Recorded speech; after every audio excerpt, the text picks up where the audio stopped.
Okay.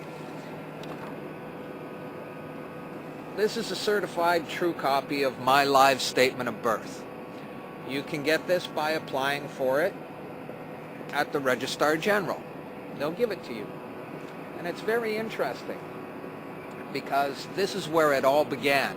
This is the foundation document. All identification is generated from this document. And so if the foundation document is no good, anything that's made from it is no good. That means driver's licenses, health cards, everything.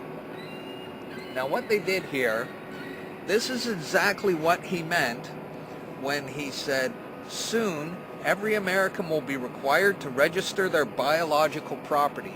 Now your parents didn't realize what they were doing when they filled this out, and these didn't exist before 1933.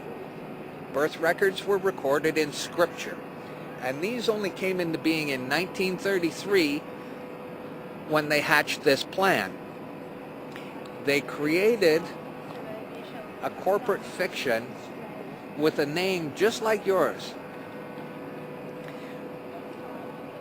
See this here? They framed you. See these tracks? They railroaded you. There's a child hidden behind the record. This is the record. You can't harm a child in law. So they had to protect you behind the record.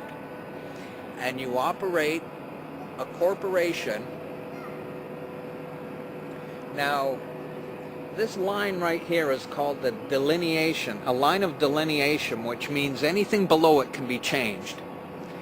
This line underneath my surname, talk to anyone who edits legal documents or who's in printing, and they'll tell you that to underline something means that it's an error and it has to be changed.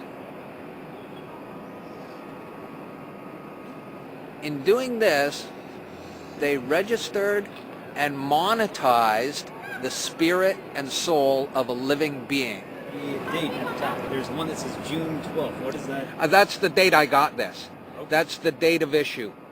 This is a certified copy. There's 2 stamps, notarized by a lawyer and signed off. So this is a true copy of the original. And the reason why it says June 12th, 09 is because that's when I requested this and that's when they gave it to me. Now from that, they created, this is where it gets really bad. They created this document.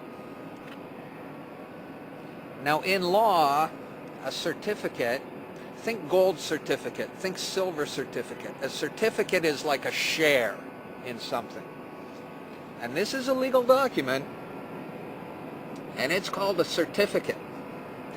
But here it says extract, which in law means a tax. My name is spelt in all capitals here. So's yours, so's your driver's license, your health card, anything you get from the government, your name is spelt in all capital letters.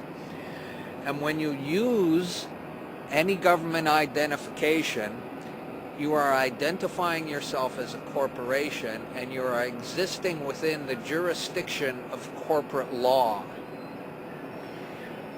And just because you didn't know what you're doing, that's no excuse. It doesn't exonerate you from liability. You're participating. The only way out is non-compliance. Don't participate. Now this is, see this red number here? People may wonder, gee, why is there a red number on the back of my birth certificate? Well, this is a Class A share because I'm born in Canada. The letter at the beginning of the number is called a CUSIP number. All securities require a CUSIP number. And that's what this is. This is a security, this is a share which represents me. This is held as collateral to secure the national debt. There was a bankruptcy in 1933, and the central bankers came in and said, we have a mechanism whereby you can continue to conduct commerce even though you're bankrupt and there's no money, pledge your citizens as collateral. That happened in 1933, the bankruptcy. And that, by no coincidence, is why these started to be issued in 1933. So you may be walking around thinking you're free and you have rights. But the bottom line is that you are owned, you're a chattel, you are a slave. And these people own you. And that's why they can do things to you against your will. Because you comply. If people are looking for more information on this, where would you recommend? Thinkfree.ca has a lot of good information, but I think it's dangerous because, see, this is a valuable token. And you can use this to discharge debt. Because there is no money. The currency you have in your pocket represents debt. It doesn't represent wealth. And the things you buy with it aren't yours because the currency has a hidden lien against it. And that's how they can take your house and they can take your car and they can take anything you own. Now, Robert Menard is teaching people that they can cash this in for $10 million. And while that may be true, I wouldn't advise doing something like that because your motivation is improper. There's greed and there's ego and there's all these bad things associated with that.